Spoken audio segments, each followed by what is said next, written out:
いびきがかかなくなったら何かしたいことってありますか？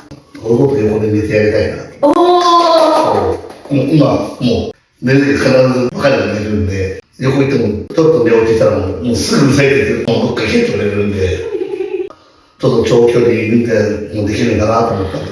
素敵ですね。ね。堂々と寝られるし、長距離も安心して運転ができるように頑張りましょう。はい。